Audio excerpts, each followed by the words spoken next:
Они быстро зашли в квартиру. «Ты пока тут посиди, я быстро соберусь. Чай на кухне, разберешься, если что. В комнату мою не заходи», — предупредила Олеся перед тем, как скрыться за дверью. «Постарайся недолго, а то в кино опоздаем», — напомнил Глеб. «Постараюсь», — пообещала Олеся и скрылась за дверью. Глебу Олеся очень нравилась. Они учились в одном институте, только Глеб на пару курсов выше, и это было уже их третье свидание. Сегодня Глеб пригласил Олесю в кино, а потом прогуляться по набережной.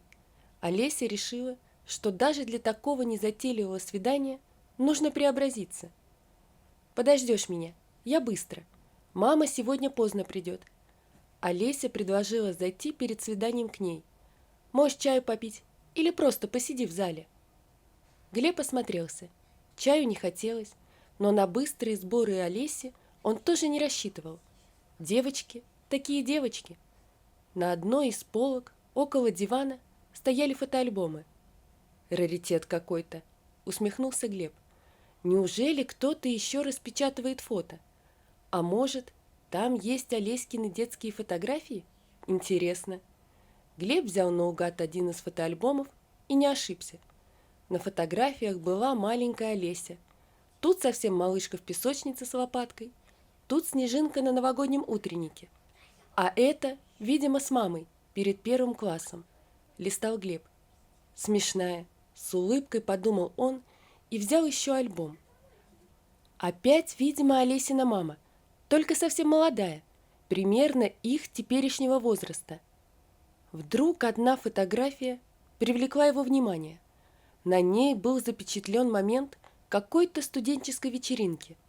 Один из парней на фото был вылитый Глеб, только прическа другая. «Ух ты!» – вслух удивился Глеб. «Что там?» – поинтересовалась Олеся, которая как раз вышла из комнаты. «Ух ты!» – еще раз произнес Глеб, только теперь эта фраза выражала восторг по поводу внешнего вида Олеси. «Какая ты красивая!» «Спасибо». Олеся была довольна произведенным эффектом. «А в альбоме что?» «Да тут, смотри, парень на меня похож». Глеб протянул альбом. «И правда», – удивилась Олеся. «Это мамин альбом, еще с института. Она у меня вообще до сих пор фото распечатывает. Говорит, что все-таки это память, а в телефоне или ноутбуке совсем не то. Удивительно, как похож. Спрошу вечером, кто это. Ну все, пойдем». Они прекрасно провели время, а вечером Олеся сказала маме.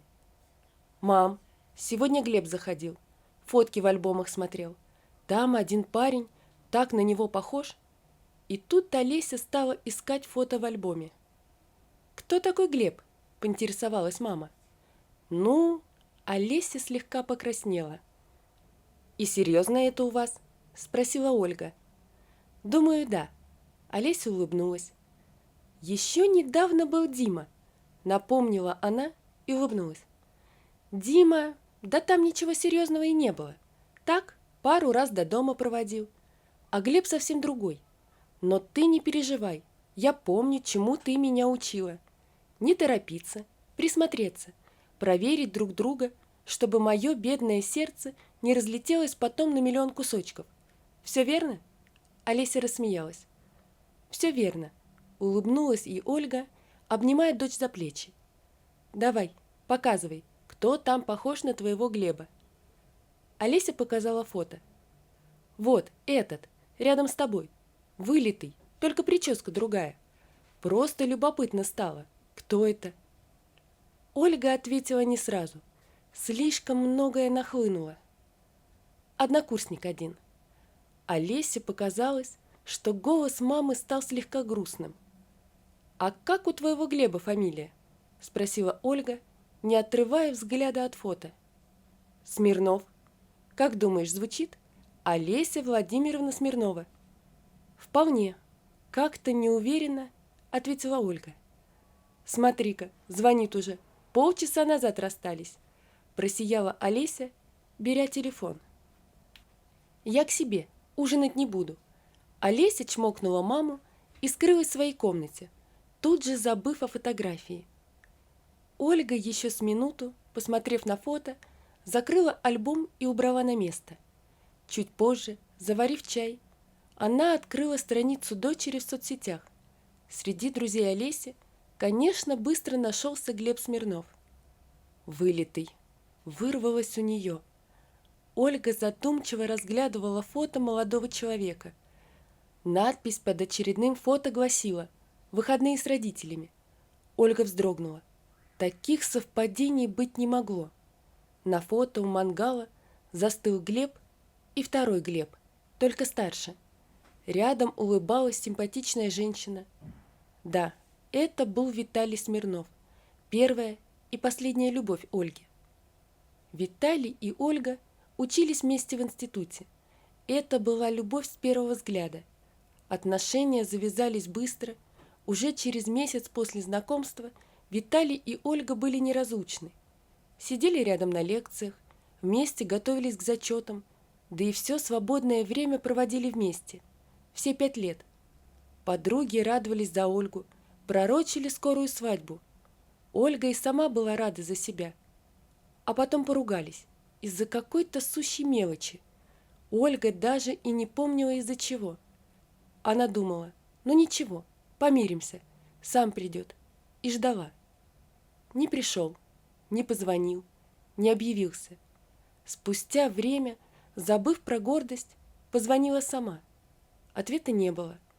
Промучившись еще несколько дней, пришла по адресу Виталия. Оказалось, буквально на днях в квартиру въехали новые жильцы. Прежние адреса переезда не оставили. Вот именно тогда сердце Ольги и разлетелось на миллион крохотных кусочков. Какое-то время она еще надеялась, что Виталий вернется, потом надежда растаяла. А еще чуть позже Ольга встретила Владимира. Владимир был старше на 12 лет, уже состоявшийся, прочно стоял на ногах, красиво ухаживал, а главное, любил Ольгу, и она это чувствовала. А Виталий, значит, и не любил, размышляла Ольга. Уж лучше пусть меня любят, чем еще раз полюбить безответно, решила она, и когда Владимир сделал ей предложение, согласилась. Через год появилась Олеся. Через 5 лет от внезапного удара Владимир умер. Отношений Ольга больше не искала.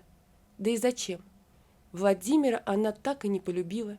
Нет, она его уважала и, может быть, и любила, но не так, как Виталия. Да и для дочери другого отца она не видела. Поэтому решила, что больше никого у нее не будет. И так будет лучше для нее и для дочки. Работала, как и все, оставались накопления, своя квартира. Бедствовать не приходилось. Пытались подруги сватать холостых знакомых, но через несколько попыток прекратили. Вот и жила себе спокойно с дочкой. А тут... И как же так могло сложиться, что спустя столько лет ее взрослая дочь влюбилась в сына Виталия? У Ольги не укладывалось в голове. Получалось, что Глеб родился вскоре после того, как Виталий пропал. Значит, точно и не любил, раз так быстро женился на другой. Подумала она и выключила телефон. Прошло больше 20 лет, но сердце заныло, будто это было вчера. Она отогнала мысли и легла спать в надежде, что их роман ненадолго. Шло время, но надежды Ольги не оправдались. Олеся продолжала встречаться с Глебом, она даже их познакомила. Объективно, Ольга видела, что Глеб хороший молодой человек, с какой заботой и трепетом он относится к Олесе, любит ее. А главное, это взаимно. Дочь просто порхает от счастья. Если так дальше пойдет, рано или поздно придется знакомиться с будущей родней. С грустной усмешкой размышляла Ольга, и этот день настал. «Мамуль, смотри!» Олеся торжественно протянула руку с новым колечком на пальце. «Глеб мне предложение сделал. Я согласилась, конечно. Он ведь тебе тоже нравится? Правда, он славный. И я его так люблю». Олеся с ребячим восторгом ждала одобрения мамы. «Славный», — согласилась Ольга. «Только институт сначала окончи». Окончу, немного осталось. А Глеб, ты ведь знаешь, работает давно. Машину сам купил. Ну, почти. Родители помогли немного. И квартира от бабушки осталась. И я скоро работать начну. Так что мы ни на чьей шее сидеть не будем. Не переживай. Не переживаю. Я уверена, что воспитала разумную дочь. Улыбнулась Ольга. Кстати, о воспитании и родителях. Они в субботу нас на шашлыки приглашают. На дачу. Познакомиться с тобой хотят. Они классные, как и ты у меня. Так что поладите. Не сомневаюсь, согласилась Ольга. Смысла тянуть не было. Взрослые дети все решили. Даже если откладывать знакомство до самой свадьбы, оно все равно случится. В субботу утром Ольга придирчиво рассматривала себя в зеркале. А я еще вполне ничего. Наконец-то решила она. Но Олеся совсем превосходна. Они, как две барышни, смотрели в зеркало и, улыбнувшись, вышли из квартиры. А во дворе их уже ждал Глеб на своей машине. «Вот, мама встречает уже», — сообщил Глеб, подъезжая к дому. «Знакомьтесь, Ирина Викторовна, Ольга Григорьевна», — представил Глеб, когда все вышли из машины. «Да я уж думаю, можно и без отчества обойтись. Как вы смотрите, Ольга? Все ж таки не чужие теперь будем», — предложила мама Глеба. «Конечно», — поддержала, улыбнувшись Ольга. Как бы ей ни хотелось, но изъянов в Ирине не было. Приятная, опрятная, симпатичная. «А отец где?» – поинтересовался Глеб. «Да где? У мангала уже. Мы в беседке накрыли. Пойдемте», – пригласила Ирина. «Пап, знакомься, Ольга Григорьевна», – представил Глеб. Виталий оторвался от шашлыка, поднял глаза и на мгновение остолбенел. «Виталий», – представился он и откашлялся. В горле пересохло. Но тут их спасла мама Глеба. «Ольга, Олесенька, давайте к столу», – позвала Ирина. «Посплетничаем пока между нами девочками, а мужчины пусть над мясом колдуют». Вечер прошел хорошо, а в понедельник Ольге позвонил Виталий. Номерами будущие родственники, конечно же, обменялись. «Встретимся после работы», – предложил он. «Зачем?» – поинтересовалась Ольга, стараясь сохранить нейтральный тон, хотя внутри у нее творилось совсем другое. «Оль, давай без вот этих игр. Встретимся, поговорим. Я ж тебя с первого взгляда узнал, да и ты меня наверняка». И она согласилась на встречу. «Ты знаешь, я ведь все эти годы о тебе вспоминал», – начал Виталий, когда они уселись за столик в кафе. «Заметно», – не удержалась от колкости Ольга. «Оль, глупо там все так случилось, но уже не вернешь. Мы тогда с тобой, помнишь, поссорились из-за платья твоего нового. Я разозлился, что вырез слишком большой, а ты обиделась». «Ах, это было платье? Я и забыла», – покачала головой Ольга. «Платье, не платье, неважно. Шел я домой, злой как черт, ребят встретил. Выпили мы с ними, а уж к дому подходить стал. Ирка идет.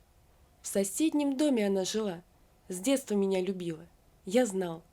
Она с расспросами, что, мол, случилось. Я рассказал.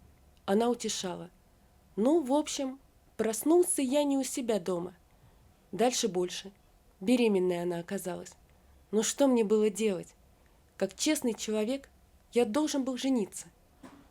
А как честный человек, ты не подумал, что должен мне хотя бы объяснить? Спросила Ольга. Стыдно было, признался Виталий.